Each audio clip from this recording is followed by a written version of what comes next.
You are watching Pharmacy Tayyib official YouTube channel and I am Pharmacist Tayyib.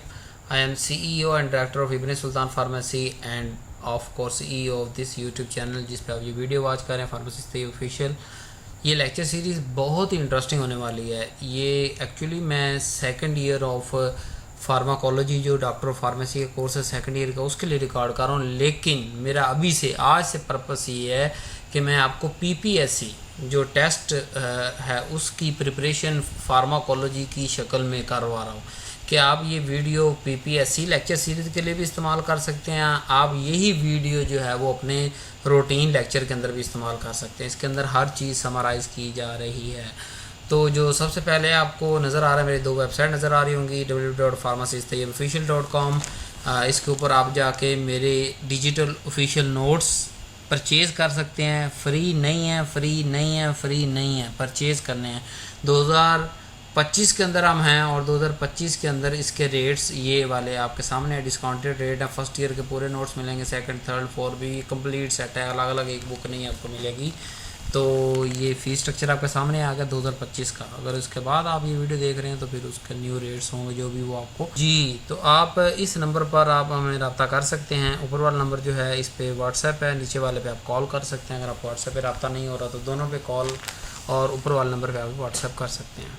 नोट्सों के लिए information चाहिए या इस लेक्चर सीरीज़ के हवाले से चाहिए, या अगर आप जो ऑनलाइन मेडिसिन ख़रीदना चाह रहे हैं विद इन पाकिस्तान, अभी हमारी सर्विस है www.ibnsultanpharmacy.com। तो आप हमारी वेबसाइट विज़िट कर सकते हैं और अपनी दवाई घर बैठे मल्टीनेशनल ब्रांड की आप इजीली और इफ़ेक्टिवली ले सकते। तो लेक्चर स्टार्ट करते हैं जी। जनरल फार्माकोलॉजी सबसे पहला चैप्टर कोलॉजी का हम पढ़ रहे हैं। इसके अंदर हम सब हेडिंग देखेंगे, डेफिनेशन इसकी देखेंगे, हिस्ट्री देखेंगे, सोर्स ऑफ ड्रग क्या है जी, रूट ऑफ एडमिनिस्ट्रेशन क्या है, फार्माकोकाइनेटिक देखेंगे, ADME ये क्या आगे चल के पढ़ते हैं, फार्माकोडायनामिक यानी ड्रग रिसेप्टर इंट्रैक्शन भी इसी के अंदर हम पढ़ेंगे। डायनामिक के अंदर एडवर्स ड्रग रिएक्शन और एडवर्स ड्रग इंट्रैक्शन दोनों पढ़ेंगे। ड्रग डोज पढ़ेंगे और थेराप्यूटिक इंडेक्स क्या होता है ये पढ़ेंगे। आए जी जल्दी से स्टार्ट करते हैं। What is the pharmacology? Pharmacology is the science of drug their action on living system. कि हमने जो मेडिसिन है, ड्रग है, उसको स्टडी करना है कि ये कौन सी ड्रग जिस्म पे किस तरह असरअंदाज हो रही है, वो ऑब्जॉर्व कैसी हो रही, डिस्ट्रीब्यूट कैसी हो रही, एलिमिनेट कैसी हो रही, वो अपना अमल कैसे, एक्शन कैसे, मैकेनिज्म एक्शन उसका क्या है, उसका जो है वो पेशाब के ज़रिए उसने निकलना है, पसीने के ज़रिए निकलना है, उसने फीसिस के अंदर निकलना है, कि किस जगह से उसका एलिमिनेशन होना है। ये सारे स्टेप फार्माकोलॉजी जो है फार्माकोकाइनेटिक और फार्माकोडायनामिक दोनों को हम पढ़ेंगे। फार्माकोलॉजी के दो ही पार्ट हैं, लेकिन सिंपल डेफिनेशन क्या है कि स्टडी ऑफ ड्रग और उसके एक्शन, यानी दवाई को इट सेल्फ भी हमने पढ़ना है पूरा उसका सारा, और उसका काम देखना है कि बॉडी के अंदर वो कैसे कर रही है। इसको कहते हैं फार्माकोलॉजी। हिस्ट्री अब क्या है, शुरू कहाँ से हुआ? अगर पुरानी बात करें तो प्लांट एक्सट्रैक्ट से ये काम शुरू हुआ था। शुरू के अंदर कुछ हकीम जो है प्लांट एक्सट्रैक्ट निकालते थे और मुख्तलिफ बीमारियों का इलाज करते थे, और एनिमल की कुछ प्रोडक्ट्स हमने बना ली थी, जैसे सांप का जहर मुख्तलिफ बीमारियों में इस्तेमाल होता है, इसी तरह एनिमल की दूसरी चीज़ें, हनी एज ए जो है वो मेडिसिन इस्तेमाल होता है इस तरह। लेकिन अब ऐसा क्योंकि मॉडर्न आ गया तो साइंटिफिकली हम आइसोलेट कर सकते हैं चीज़ों को, ठीक है, और उसी तरह की सेम सिंथेसिस कर सकते हैं ड्रग की आर्टिफिशियल, क्योंकि अब 19th सेंचुरी के अंदर जो ये पॉसिबल हुआ सिंथेसिस ऑफ ड्रग। तो अब हम प्लांट एक्सट्रैक्ट और एनिमल प्रोडक्ट उतनी ज़्यादा इस्तेमाल नहीं करते जितनी हम जो है वो साइंटिफिकली उस चीज़ को आइसोलेट कर लेते हैं। या जो एग्जैक्ट पहले क्या होता था, मिसाल प्लांट एक्सट्रैक्ट हम के अंदर जो दूसरी चीज़ें होती थी वो भी साथ में आ जाती थी। लेट्स सपोज उसके अंदर टैनन है, रेजन मेन है, उसके अलावा कोई और इंग्रेडिएंट है तो वो भी आ जाता था। लेकिन अब साइंटिफिकली आइसोलेशन के तहत हमें जो कंपाउंड चाहिए वही हम उस प्लांट एक्सट्रैक्शन से हासिल कर लेते हैं और बाकी को फेंक देते हैं।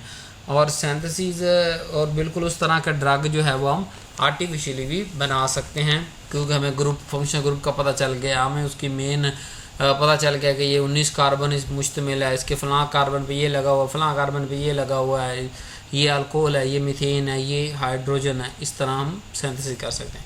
अब ब्रांचेस कौन सी हैं? मेन दो ब्रांचेस हैं, फार्माकोकाइनेटिक और फार्माकोडायनामिक, लेकिन इसके अलावा भी और भी सब ब्रांचेस हैं। फार्माकोकाइनेटिक तो सादा ज़बान में ये है कि what body does to drug, कि जिस्म जब हम गोली लेते हैं या टीका लगवाते हैं तो बॉडी उस दवाई, उस ड्रग, उस मेडिसिन के साथ क्या कर रही है उसको कहेंगे फार्माकोकाइनेटिक। डायनामिक ये what drug does to the body, के अब जो ड्रग अंदर चली गई, ब्लड का हिस्सा बन गई, अब वो बॉडी के साथ क्या करेगी, यानी एक्शन ऑफ मैकेनिज्म, ड्रग किस तरह एक्शन ऑफ मैकेनिज्म करती है वो फार्माकोडायनामिक्स में पढ़ेंगे। फिर क्लिनिकल फार्माकोलॉजी होती है जिसके अंदर हम क्लिनिकल स्टडी करवाते हैं, फार्माको विजिलेंस होता है, फार्माको जेनेटिक है, टॉक्सिकोलॉजी मुख्तलिफ जो टॉक्सिसिटी पढ़ते हैं, किसका कितना लेवल टॉक्सिक है कितना नहीं, कीमोथेरेपी कैंसर के इलाज के लिए, तो ये सारी सब ब्रांचेज हैं हमारे पास फार्माकोलॉजी की। आए डिटेल से देखते हैं। पहले तो ड्रग देखते हैं, व्हाट इज़ ड्रग, कोई भी केमिकल जो कि बायोलॉजिकल फंक्शन को चेंज कर सकता हो। लफ्ज़ मैं अल्टर इस्तेमाल कर रहा हूँ यहाँ पे, चेंज का लफ्ज़ इस्तेमाल कर रहा हूँ, ये नहीं कह रहा कम या ज़्यादा, थोड़ा या ज़्यादा, या जो है वो वन डायरेक्शनल टू डायरेक्शनल, क्योंकि हम जनरल डेफिनेशन पढ़ रहे हैं। कोई भी केमिकल जो बॉडी के अंदर, बायोलॉजी का मतलब बॉडी के अंदर या बायोलॉजिकल जो फंक्शन है उसको चेंज कर सकता है। मिसाल अगर दिमागी बीमारी हुई है और न्यूरॉन अपनी ज़्यादा उसके अंदर जो है वो बार बार न्यूरॉन एक्टिवेट हो रहे हैं, तो उस एक्टिवेशन को अगर कोई रोक रहा है तो वो भी ड्रग कहलाएगी। लेकिन अगर कुछ दिमाग में चोट लगने की वजह से जो न्यूरॉन नर्व्स हैं वो चल नहीं रही और कोई ड्रग हम ऐसी लेते हैं जो उसको जाके चला देती है, नहीं चल रही तो चला देती है, वो भी ड्रग है। जो ज़्यादा चाह रहा है उसको कम कर रहा है वो भी ड्रग है। यानी जो बायोलॉजिकल फंक्शन को चेंज करने का ताकत रखती है, उसको अल्टर कर सकती है, उसको हम ड्रग कहते हैं ऐसे केमिकल को। सोर्स ऑफ ड्रग क्या है जी, पहले नेचुरल है, फिर सिंथेटिक, फिर सेमी सिंथेटिक, फिर बायोटेक्नोलॉजी, अभी जो 21वीं सदी में हम कर रहे हैं। नेचुरल के अंदर प्लांट से लेना, जैसे मॉर्फिन हम लेते हैं, एनिमल मतलब इंसुलिन जो लेते हैं, मिनरल लिथियम वगैरह जो हैं, ये सारे आइन हम जो है वो लिथियम ब्रेन के अंदर बड़ा इस्तेमाल होता है। तो मिनरल नेचुरल सोर्स, ये जैसे नहीं कि प्लांट, एनिमल और मिनरल तीनों से हम ड्रग ले रहे हैं। सिंथेटिक के अंदर जैसे हमने एस्प्रिन बना ली, पैरासीटामोल बना ली, खुद से बना ली उसको। सेमी सिंथेटिक मतलब बना हुआ ग्रुप कुछ पहले से था, जैसे पेंसिलिन, उसको थोड़ा सा मॉडिफाई किया तो एम्पिसिलिन बन गया।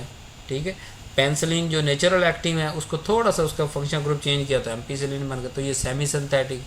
अच्छा, फिर बायोटेक्नोलॉजी, जैसे मोनोक्लोनल एंटीबॉडीज़ हैं, पूरा एक इलाज है। रिकम्बिनेंट डीएनए टेक्नोलॉजी है, रिकम्बिनेंट इंसुलिन टेक्नोलॉजी है। तो ये सारी बायोटेक्नोलॉजी जो आज के दौर के अंदर, यानी हम सेल के अंदर डूब के, सेल की अंदर क्रोमोसोम, डीएनए, इन चीज़ों को देखते हुए, इनसे चीज़ें बनाते हुए, बुनियादी जो है छोटे से छोटे ज़र्रे को इस्तेमाल करते हैं इलाज के लिए, तो वो बायोटेक्नोलॉजी और जो है वो जदीद मशीनरी का इस्तेमाल इसके अंदर होता है। तो ये चार मेन सोर्स है, नेचुरल, सिंथेटिक, सेमी सिंथेटिक और बायोटेक्नोलॉजी। जी, तो रूट ऑफ एडमिनिस्ट्रेशन की बात करते हैं। पहला है जी एंटेरल, पेरेंट्रल, टॉपिकल। एंटेरल के अंदर हमारे पास आता है ओरल, सबलिंगुअल और रेक्टल। ओरल यानी मुंह से लेना, सबलिंगुअल मतलब ज़बान के नीचे रखना, ठीक है, या जबड़ों के दाएं बाएं ज़बान के नीचे रखना, सबलिंगुअल। रेक्टल रेक्टम के ज़रिए, रेक्टल रेक्टम, रेक्टम जो है हमारा लास्ट पार्ट जीआईटी का, उसके थ्रू कोई मेडिसिन इंसर्ट करना हमारे जीआईटी सिस्टम के अंदर, वो रेक्टल रूट है। तो फिर पेरेंट्रल में आईवी, इंट्रावेस्कुलर वेन के अंदर, आईएम मसल के अंदर, सबकोटेनियस स्किन के अंदर, इंट्राथिकल कमर में, टॉपिकल जिस्म के ऊपर, यानी जैसे आँख के अंदर हम लगाते हैं, आईज, कान के अंदर, कान के ऊपर कतरे डालते हैं पर्दे के ऊपर, पर्दे के अंदर जाकर तो कतरे नहीं डालते हम, स्किन जिस्म के ऊपर, ये सारे टॉपिकल है। इनहेलेशन इसके अलावा हमारे पास रूट है। प्रोज और कॉन्स देखते हैं जी हम रूट ऑफ एडमिनिस्ट्रेशन के। तो ओरल की अगर बात करें तो ये कन्वीनियंट तो है, लेकिन अब्जॉर्प्शन इसकी बड़ी स्लो होती है। फर्स्ट पास इफेक्ट, तो फर्स्ट पास इफेक्ट शॉर्ट ये बता दूं आपको कि किसी भी जो मेडिसिन स्टमक से ब्लड में दाखिल होती है ना, तो वो लीवर में से गुजर के जाती है।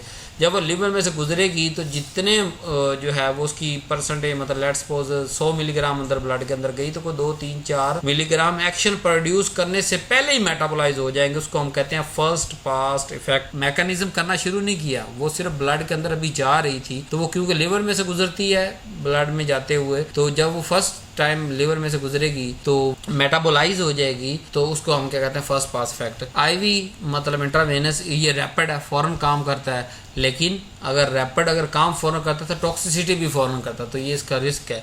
आईएम सब और सबकोटेनियस, ये सस्टेन रिलीज के लिए होता है। अभी कुछ एक खास डोज लगा दो, हफ्ता 1.5 हफ्ते के लिए, वो काफ़ी है, पट्टे में से निकलेगी, आहिस्ता आहिस्ता जो है ब्लड में जाती रहेगी, हमें सस्टेन रिलीज देगी। टॉपिकल जिस्म के ऊपर लगाना, यानी अगर मतलब स्किन एलर्जी है तो वो लोकल इफेक्ट ही प्रोड्यूस करने के लिए हम इस्तेमाल करेंगे, लेकिन इसकी अब्जॉर्प्शन बड़ी लिमिटेड होती है। अब ये नहीं है कि बाजू के ऊपर क्रीम लगा के कहेंगे मेरा मैदा सही हो जाएगा, या मेरे दिल की जो है वो बाल जो है वो वाल सही काम करने लग जाएंगे। तो ये स्किन वाली जो टॉपिकल है ये टॉपिकल तक ही रहेगा इसका यूज़। अब फार्माकोकाइनेटिक्स को डिटेल से देखते हैं, क्योंकि मैंने आपको बताया फार्माकोकाइनेटिक्स के अंदर आता है ADME, absorption, distribution, metabolism, excretion. सबसे पहले यानी अब्जॉर्ब होना है, फिर उसने जो है वो डिस्ट्रीब्यूट होना है पूरे जिस्म के अंदर, फिर मेटाबॉलिज्म स्टार्ट हो जाता है, फिर एलिमिनेशन होती है।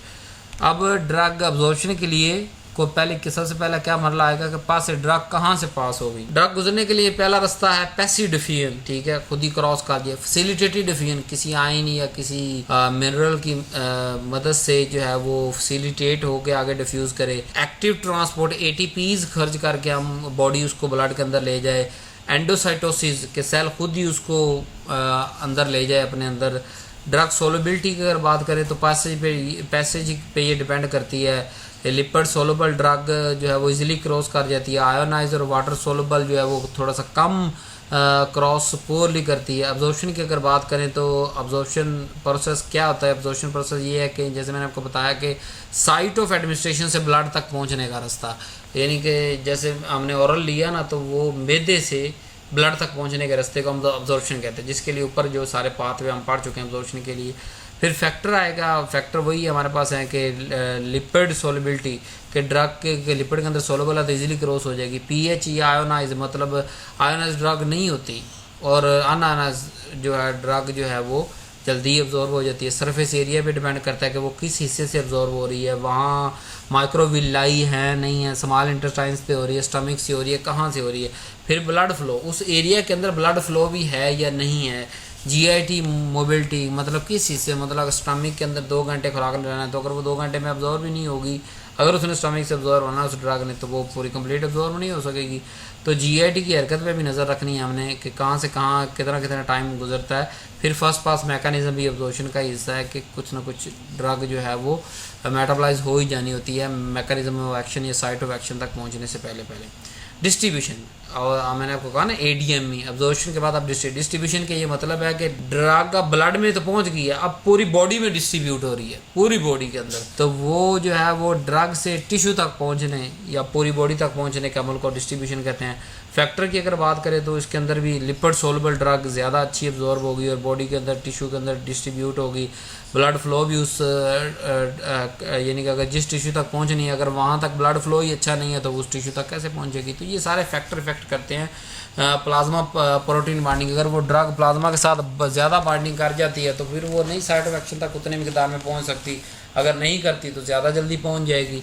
तो ये फैक्टर तो है ना, इफेक्ट कर रहा है। बैरियर, फिर ब्लड ब्रेन बैरियर है, जैसे दिमाग के अंदर मेडिसिन कोई इतनी इजीली नहीं पहुंच सकती, एक स्पेशल जो है वो रिस्ट्रिक्शन है ब्लड ब्रेन बैरियर, आप सर्च करके देख सकते हैं, मैंने डिटेल से पढ़ाया हुआ। फिर प्लेसेंटा के अंदर भी हार्ट ड्रग नहीं जा सकती।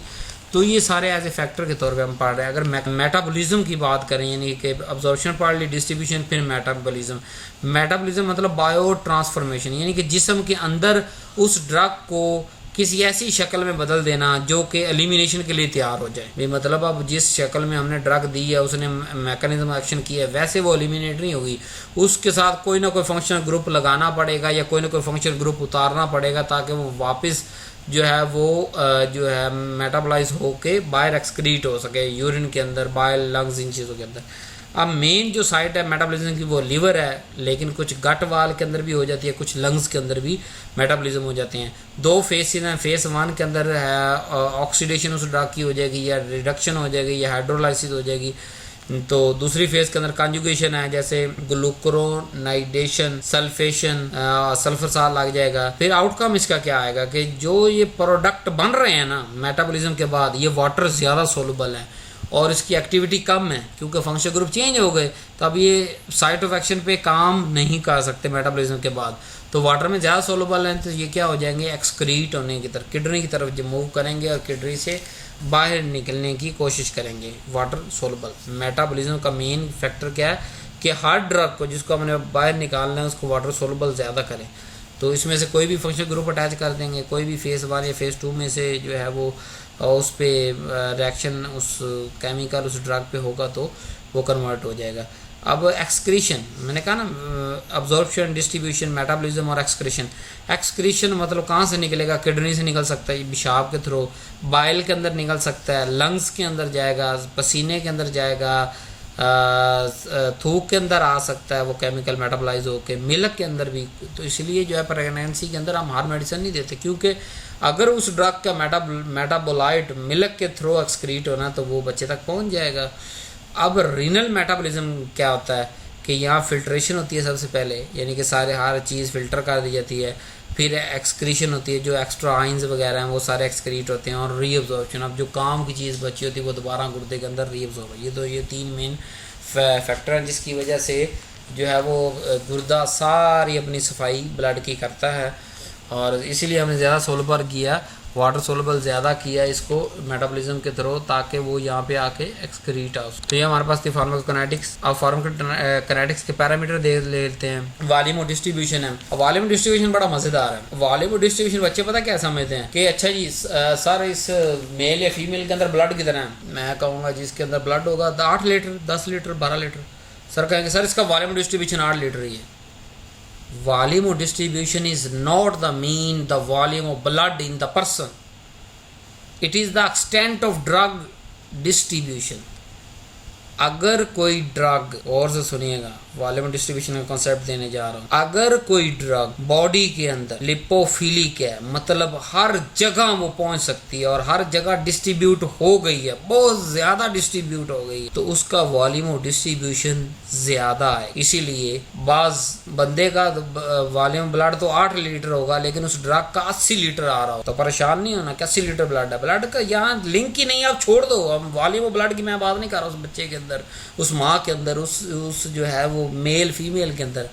Volume of distribution is not the, बार बार कह रहा हूँ, is not the volume of blood. Distribution से समझो ना, डिस्ट्रीब्यूशन प्रोसेस क्या समझाया? डिस्ट्रीब्यूशन प्रोसेस मैंने ये समझाया कि ड्रग का बॉडी के अंदर फैल जाना, जितनी ज्यादा फैलेगी उतना ज्यादा होगा, समझ आ रही? और जितनी वो ड्रग कम फैलेगी उतना उसका वॉल्यूम ऑफ डिस्ट्रीब्यूशन कम होगा। इसीलिए एक 8 लीटर जिस बंदे के अंदर ब्लड है, एक खास जो ड्रग का उसके अंदर 2 लीटर भी होगा, 80 लीटर भी होगा। तो ये डिस्ट्रीब्यूशन पे डिपेंड। इसको फार्मूले भी होते हैं, हम कैलकुलेट करेंगे आगे, फार्मूले पढ़ेंगे सारे। क्लियरेंस की अगर बात करें, हाँ क्लियरेंस क्या है कि कितना volume per unit time kidney ने क्लियर किया है, उसको कहते हैं clearance volume. Volume of clearance mean per unit time के अंदर कितना वॉल्यूम उस ड्रग से क्लियर होता गया, साफ। हाफ लाइफ का क्या मतलब कि time for plasma concentration to reduce by 50%। अब हम ड्रग अब्जॉर्ब तो हो चुकी है, ड्रग अब्जॉर्ब होकर ब्लड में आ गई, अब हम इसका हाफ लाइफ मालूम करेंगे। मतलब 100 ग्राम अगर पहुंची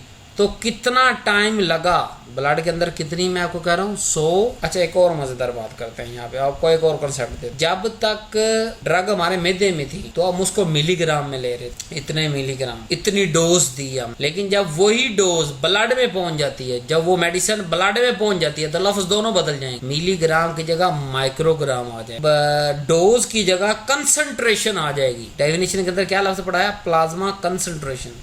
तो आपके जेहन में आ रहा होगा what is difference between dose and concentration.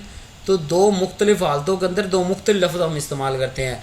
मैदे के अंदर जितनी ड्रग पड़ी है उसको 500 मिलीग्राम की हमने टैबलेट कह दिया पैनाडोल, लेकिन जब वही पैनाडोल टूट के ब्लड के अंदर पहुंची तो 500 मिलीग्राम नहीं पहुंची, वो लेट्स सपोज 100 माइक्रोग्राम पहुंची। तो लफ्ज चेंज हो गया, यूनिट भी चेंज हो गया माइक्रोग्राम, और लफ्ज डोज से चेंज हो गया, कंसंट्रेशन हो। ड्रग वही है, पैरासीटामोल ही है जो स्टमक में थी, लेकिन जब ब्लड में आएगी तो हम क्या कहेंगे? Plasma concentration. प्लाज्मा डोज कभी नहीं कहेंगे, मैदे के अंदर देने वाली को डोज कहेंगे। बॉडी डोज कितनी है जी? सो हाफ लाइफ आपने कभी ये नहीं सोचना कि स्टमक से शुरू हो रही है, गोली खाई तो कितनी देर में याद ही रहेगी, नहीं। हाफ लाइफ का ये मतलब कि ब्लड के अंदर जब 100% ड्रग पहुंच गई, मिसाल 100 माइक्रोग्राम पहुंची ड्रग, जितना भी टाइम लगा, 2 घंटे लगे, 3 घंटे लगे, 4 घंटे, ब्लड पहुंच गई ब्लड के अंदर, उसको कहेंगे प्लाज्मा कंसंट्रेशन।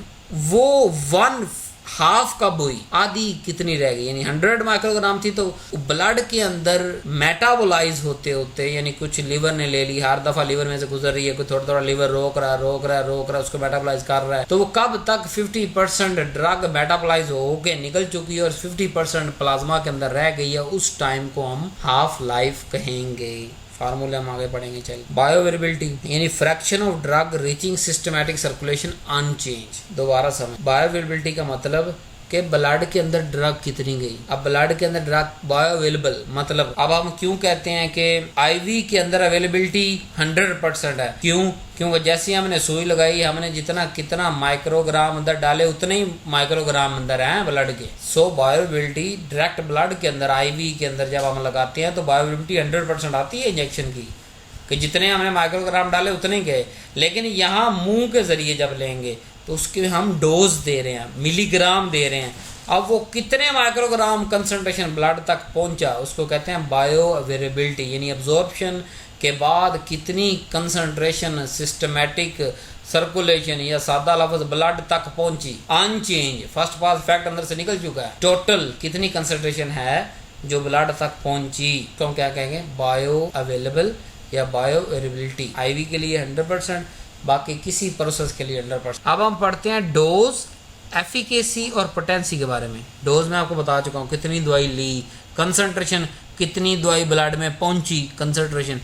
एफिकेसी मतलब ज्यादा से ज्यादा कितना रिस्पॉन्ड उसने प्रोड्यूस किया, वो है एफिकेसी। पोटेंसी के कम से कम एक्शन प्रोड्यूस कराने के लिए कितनी अमाउंट चाहिए। अब लफ्ज बार बार गौर से देख, डोज और पोटेंसी में अमाउंट लफ्ज यूज कर रहा हूँ कि यार 500 मिलीग्राम की पैरासीटामोल देंगे तो वो जाकर अंदर एक्शन अपना प्रोड्यूस करेगी, तो ये उसकी क्या आ गई, पोटेंसी आ गई। कितनी डोज दी, 500 मिलीग्राम डोज दी। चलो 500 तो ये है ना कि मैक्सिमम एफिशिएंसी अचीव करने के लिए दी। लेट्स सपोज अगर जो है वो पैरासीटामोल की 400 मिलीग्राम दे और वो भी अगर पहुंच जाए अंदर, तो उसकी पोटेंसी मतलब कम से कम कितनी मिकदार आपको चाहिए जो कि वो इफेक्ट प्रोड्यूस करे, उतनी मिकदार को पोटेंसी, और जितनी हमने दी उसको डोज, और जो रिस्पॉन्ड आया वो एफिकेसी। अब बढ़ते हैं एडवर्स रिएक्शन और इंटरेक्शन। पहला है हाइपर सेंसिटिव, एलर्जी रिएक्शन का दूसरा नाम हाइपर सेंसिटिव। आइडियोसिनक्रेसी जेनेटिक फैक्टर की वजह से अब नॉर्मल रिस्पॉन्ड जो प्रोड्यूस होता है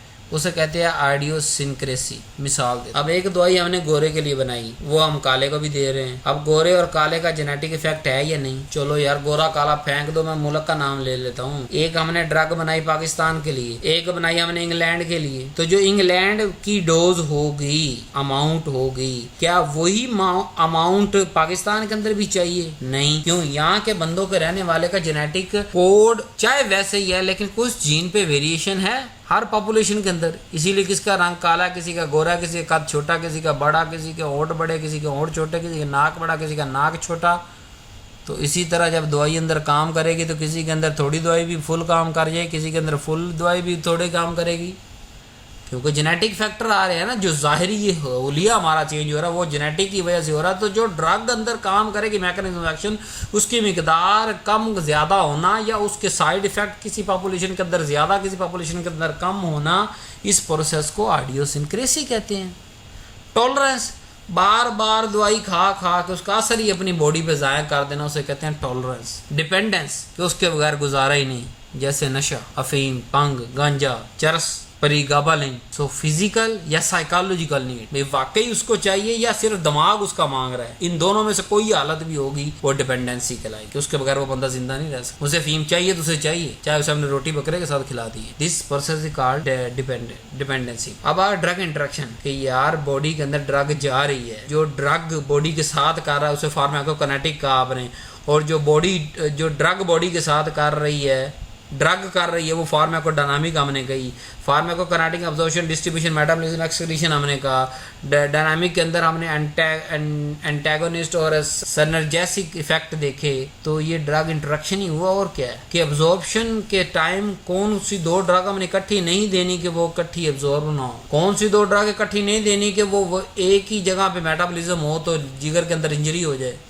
मतलब एक ही एंजाइम ने दो इकट्ठी ड्रग को मेटाबोलाइज कराना है और आपने उसको इकट्ठा एक टाइम पे दे दिया है, तो एक तो कहेगा कि ये यानी कि जो ज़्यादा हैवी होगी ड्रग वो रिसेप्टर के साथ बाइंड कर जाएगी और मेटाबोलाइज होगी, या मतलब दूसरी जो वाफर फ्री मिकदार में अवेलेबल होगी वो उधर एक्शन प्रोड्यूस करेगी।